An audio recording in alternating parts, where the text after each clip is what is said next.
الحمد لله وكفى وسلام على عباده الذين اصطفى أما بعد فأعوذ بالله من الشيطان الرجيم بسم الله الرحمن الرحيم يا أيها النبي قل لأزواجك وبناتك ونساء المؤمنين يدنين عليهن من جلابيبهن صدق اللہ العظیم۔ محترم معزز سامعین کرام، میں نے آپ حضرات کے سامنے قرآن کریم کی ایک چھوٹی سی آیت تلاوت فرمائی ہے۔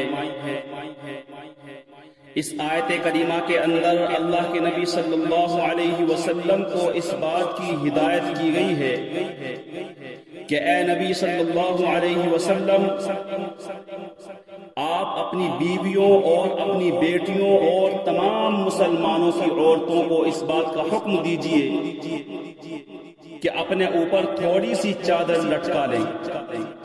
یعنی کلام اللہ شریف کی اس آیت میں عورتوں کے لیے پردہ کرنے کا حکم نازل ہوا ہے۔ قرآن پاک کی ایک دوسری آیت میں بھی اللہ تبارک و تعالی نے پردے کی طرف اشارہ کیا ہے، وَلْيَضْرِبْنَ بِخُمُرِهِنَّ عَلَى جُنُوبِهِنَّ، کہ عورتیں اپنے اوڑھنیوں کو سینوں پر ڈال لیا کریں۔ یعنی ان آیتوں کے اندر اللہ تبارک و تعالی نے عورتوں کو پردہ کرنے کا حکم فرمایا ہے۔ مگر دوستو، جب مذہب اسلام کے روشن ستاروں سے کفر و الحاد، ظلم و جہالت کے بادل چھٹے، بے غیرتی اور بے حیائی کی تاریکیاں ختم ہوئی، قرآن پاک کے عدل و انصاف سے باطل کے لہراتے جھنڈے گر پڑے، مظلوموں اور بے کسوں کو مساوات اور برابری کا درجہ ملا، خاص طور پر ان عورتوں کو جو ظلم و ستم کی چکی میں پس رہی تھی، مصیبتیں اور پریشانیوں کے پہاڑ ان پر توڑے جا رہے تھے، اسلام نے ان کو ذلت و پستی کے غار سے نکال کر بلندی پر پہنچایا۔ ظہور اسلام سے لے کر صدیوں تک مسلمانوں کی بڑائی کے گیت گائے جاتے رہے۔ اگر تاریخ کے اوراق کھولے جائیں تو غیر مسلم عورتوں پر مسلمان عورتوں کی فضیلت اور برتری دکھائی دے، لیکن دیکھتے ہی دیکھتے پوری دنیا میں شیطانی ڈنکے بجنے لگے۔ مسلمان عورتوں کو مکاری عیاری کے پھندے میں پھنسانے کے ارادے ہونے لگے۔ مسلمان عورتوں کو اس کے گھر کی چہر دیواری سے نکال کر شارع عام پر بدنام اور رسوا کرنے کی کوشش کی جانے لگی۔ اسے شمع محفل بنا کر درندہ صفت انسانوں کے حوالے کیا گیا۔ پردے کی مخالفت میں لاکھوں صفحات سیاہ کر دیے گئے۔ ان کی صرف ایک ہی صدا تھی کہ پردے کے گریبان کو چاک اور ریزہ ریزہ کیا جائے اور عورت کو بے لگام اور بے حیا چھوڑ دیا جائے، وہ جو چاہے گل کھلائے۔ چنانچہ خواہشات کے ان پٹھوں کی آرزویں پوری ہوئی اور انہوں نے آہستہ آہستہ مسلم خواتین کو بہکایا، اور مسلم عورتوں نے بھی پردہ جیسی عظیم نعمت کو پیٹھ پیچھے ڈال دیا، مردوں کے ساتھ کاندھے سے کاندھا ملا کر چلنا شروع کر دیا۔ پھر نہ پوچھئے کہ اسلامی معاشرہ کن کن خرابیوں سے دوچار ہوا، کتنی مصیبتوں، آفتوں اور پریشانیوں کا سامنا ہوا۔ بدکاری، زناکاری عام ہوتی چلی گئی، مکانوں اور دکانوں، بازاروں اور بستیوں اور بیابانوں اور جنگلوں میں برائیاں ہی برائیاں نظر آنے لگی۔ میرے محترم دوستو، اگر دشمن اسلام طاقتیں یورپ امریکہ پردے کے خلاف نعرہ بلند کرے تو ہمیں اس پر کوئی تعجب و حیرانی نہیں، کیونکہ اسلامی تعلیمات کو ہر طرح بدنام کرنا ان کا شیوا بن چکا ہے۔ مگر افسوس کہ آج ہماری قوم کے اکثر لوگ جو مسلمان ہونے کا دعویٰ کرتے ہیں اور محمد عربی صلی اللہ علیہ وسلم کے امتی کہلاتے ہیں، وہ بھی اسی ذہنی غلامی کا شکار ہے۔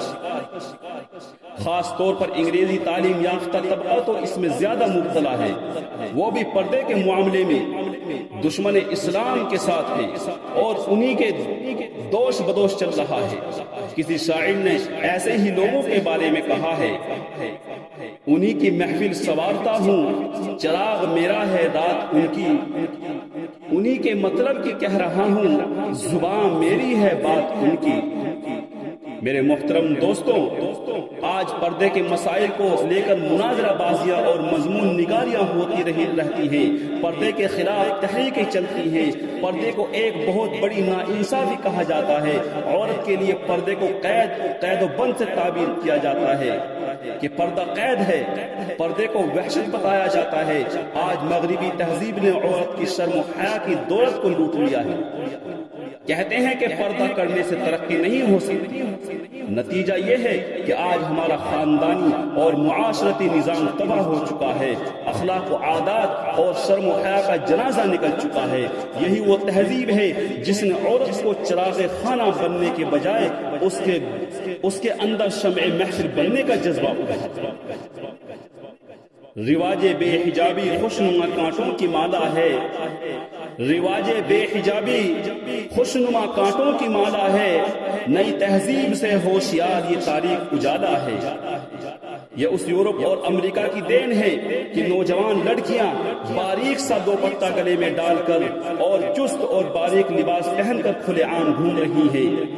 میں اپنی ماں و بہنوں سے کہنا چاہتا ہوں کہ ہماری کامیابی کفار مشرکین اور عیسائیوں کی باتوں میں نہیں ہے، بلکہ ہماری کامیابی اور کامرانی خدا وحدہ لا شریک اور اللہ کے نبی صلی اللہ علیہ وسلم کے بتلائے ہوئے طریقوں میں ہے اور اسلامی احکامات کے اندر ہے۔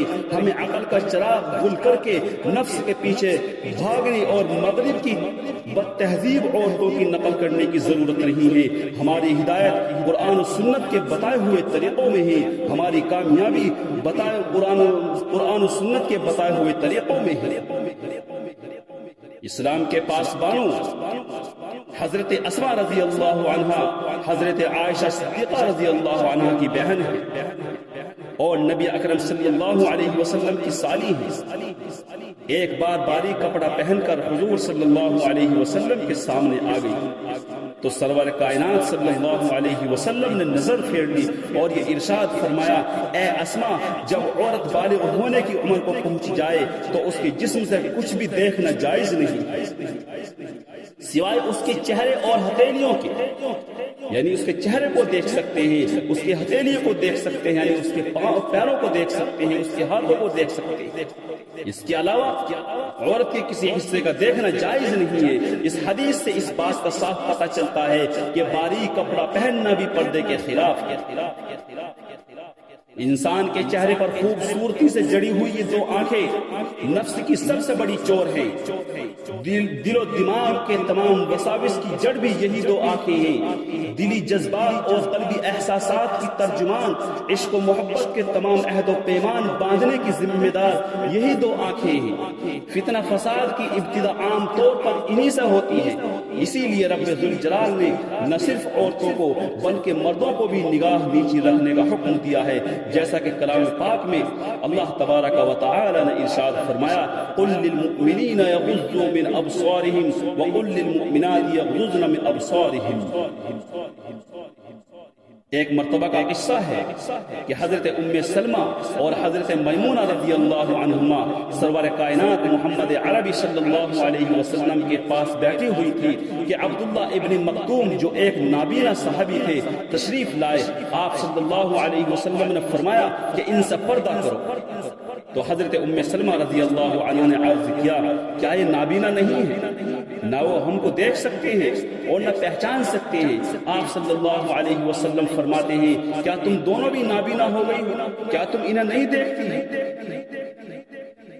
تو میرے محترم دوستوں اور مائیں اور بہنوں، عورتوں کے لیے بھی ضروری ہے کہ وہ مردوں سے پردہ کریں۔ آج ہماری مائیں اور بہنوں کو چاہیے کہ اپنے گریبان میں جھانک کر دیکھیں کہ پردے کے حکم پر عمل نہ کر کے اللہ اور اس کے رسول صلی اللہ علیہ وسلم کو ہم راضی کر رہے ہیں یا اپنی آخرت کو خراب کر رہے ہیں۔ فخر موجودات محمد عربی صلی اللہ علیہ وسلم کی ازواج مطہرات قیامت تک آنے والے مسلمانوں کی مائیں ہیں۔ ان کو بھی پردے کا حکم تھا، ان سے پردے کو ختم نہیں کیا گیا۔ تو آج ہمارے لیے اس بات کی گنجائش کیسے ہو سکتی ہے کہ بے پردہ گلی کوچوں میں گھومتی پھرے، بے لگام گھوڑی کی طرح جہاں چاہے جائیں۔ اسلام کے پاسبانوں، عورتوں کی تمام ذمہ داریاں ہمارے سپرد ہیں، ہمارے اوپر ہیں کہ ان کو بے حیائی اور بے غیرتی سے روکا جائے، ان کو اسلامی معاشرہ اور اسلامی قوانین سکھائے جائیں اور شریعت مطہرہ کے سانچے میں ڈھالنے کی کوشش کی جائے۔ آج ہم نے ان کو گناہوں سے اور برائیوں سے اگر نہیں روکا تو دوستو، کل قیامت کے دن اللہ تبارک و تعالی ہم سے ضرور اس بارے میں پوچھیں گے، اور ہمارا امتحان اور بڑی سختی سے ہو۔ خدا وحدہ لا شریک سے دعا کیجئے کہ وہ ہمیں اسلامی احکام اور اسلامی تعلیمات پر چلنے کی توفیق عطا فرمائے، اور اللہ رب العزت ہمارے معاشرے کو اسلامی معاشرہ بنائے۔ آمین ثم آمین، وآخر دعوانا ان الحمد للہ رب العالمین۔